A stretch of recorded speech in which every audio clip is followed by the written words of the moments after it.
उद्धव साहेबांचा फोन आला होता आणि नेमकं त्यावेळेस मी व्यासपीठावर मनोज पाटील जरांगे साहेबांसोबत बसलेलो होतो, उपोषणात सहभागी झालेलो होतो.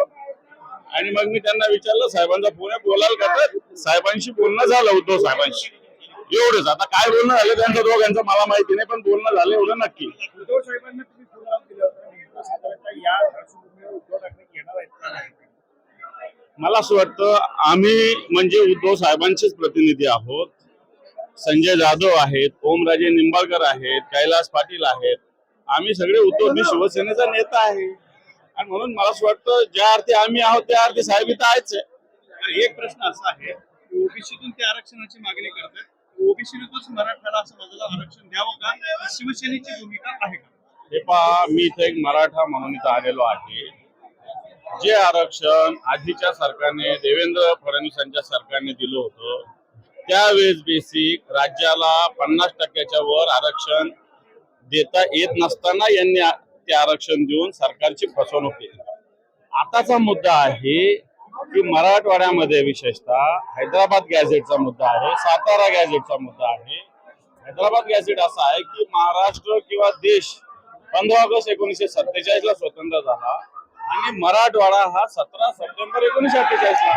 आणि म्हणून या 13 महिन्याच्या काळात मराठवाड्यातल्या या नोंदीकडे दुर्लक्ष झालेलं आहे. आणि मराठा आमदारी भूमिका आहे, मराठवाड्यामध्ये प्रमाणपत्र देताना या हैदराबाद गॅझेटची नोंद घ्यावी, हा साधा विषय आहे. दुसरा प्रश्न, तुमच्यावर होत असलेला आरोप, उद्धव ठाकरे मुख्यमंत्री असताना त्यांनी आरक्षण का दिलं नाही, त्यावेळेला त्यांनी का काम केलं? हे पहा, उद्धव साहेब मुख्यमंत्री असताना खऱ्या अर्थानं देवेंद्र फडणवीसांचं सरकार असतानाच त्यांनी ते फसवणूक केलेली होती. राज्याला अधिकार नसताना त्यांनी मराठ्यांना रिझर्वेशन दिलं होतं. नेमकं उद्धव साहेबांचं सरकार आलं आणि नंतर सुप्रीम कोर्टामध्ये ते आरक्षण राहिलं नाही. याला कारण या देवेंद्रजीच्या सरकारने दिलेलं आरक्षणच बेसिक चुकीचं होतं आणि म्हणून ते टिकू शकलं नाही. जे वकील आता देवेंद्र फडणवीसांच्या सरकारच्या काळात तेच त्याच उद्धवजींच्या काळात होते.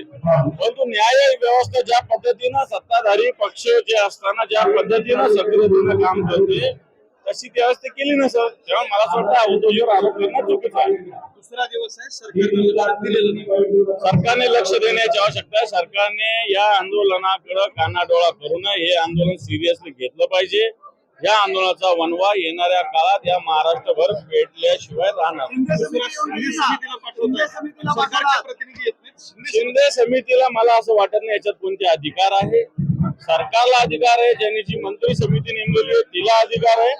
तिनं ठोसपणे या ठिकाणी या आंदोलनात मनोज पाटील जरांगे यांना मराठा आरक्षणाविषयी भूमिका स्पष्ट करून सांगितलं पाहिजे. मुंबई अजूनही जाम आहे, मुंबईत अनेक ठिकाणी लोक अडकताय, पाटील पण करताय, आव्हान काय मुंबईकरांचे हाल सुरू आहे म्हणजे काय? मराठ्यांनी आंदोलनाला येऊ नये का? मराठा समाजाने आंदोलन करू नये का? मुंबई मराठ्यांची नाहीये का? मराठी माणसाची नाहीये का? हाल सुरू म्हणजे काय? म्हणून आंदोलन काय आज जाहीर केलं का?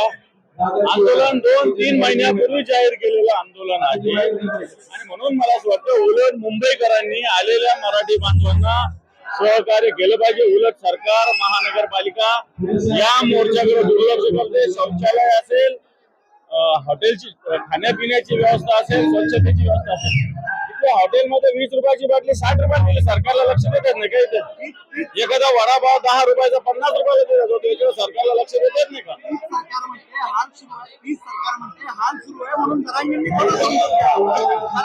सरकारने व्यवस्था करावी. सरकारने या संदर्भात व्यवस्था करण्याची आवश्यकता आहे. मराठी जे आलेले आहेत या महाराष्ट्रातून, मुंबईमध्ये महाराष्ट्रातल्या कानाकोपऱ्यातून, यांना मदत मुंबईकरांनी केली पाहिजे. ओके दादा, थँक्यू.